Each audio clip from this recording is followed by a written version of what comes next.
As part of efforts to curb the menace of human trafficking, stakeholders are calling for improved approach and synergy. They made the call during a national learning and experience sharing meeting on human trafficking and on safe migration. Sagir Ibrahim reports. The stakeholders explained that it would take more than the intervention of the law enforcement agencies to combat the menace of human trafficking. As one of the founding fathers of NAPTIP, because we started NAPTIP, and as a former Controller General of Immigration Service, I know very well law enforcement alone cannot combat trafficking. And trafficking is not only carrying people to Italy, because that's a misperception people have. When you talk about trafficking, you say, oh, people have been trafficked from Nigeria to Italy.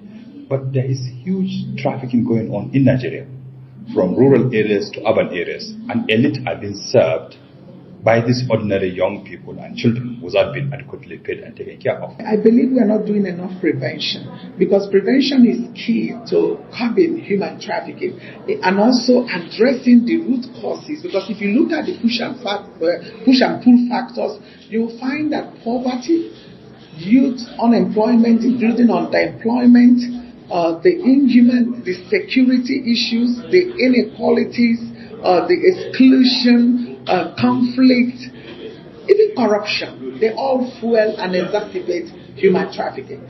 1 out of every 4 Africans trafficked is in Nigeria. Professor Isilo called for improved community sensitization on the dangers of irregular migration. I think we need to scale and we need to realize that this is one thing that gives Nigeria a bad name around the world. We need to get down to communities where it matters most.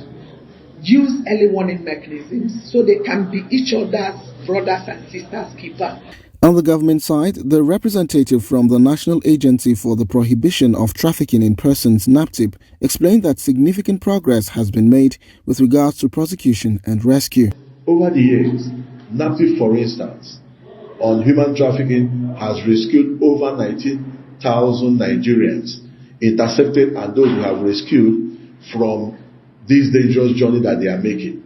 And several people have been prosecuted. In fact, this year alone, between January and now, about 32 convictions have been received by NAPTIP. Most times, the victims of trafficking are afraid of speaking out because most of their traffickers are relatives. Poverty, unemployment, conflict, insecurity, corruption, among others, were identified as some of the key factors fueling human trafficking in Nigeria. They emphasized the importance of synergy between stakeholders to uphold the 3 pillars of prevention, protection, and prosecution. Sagir Ibrahim, Trust TV News, Abuja.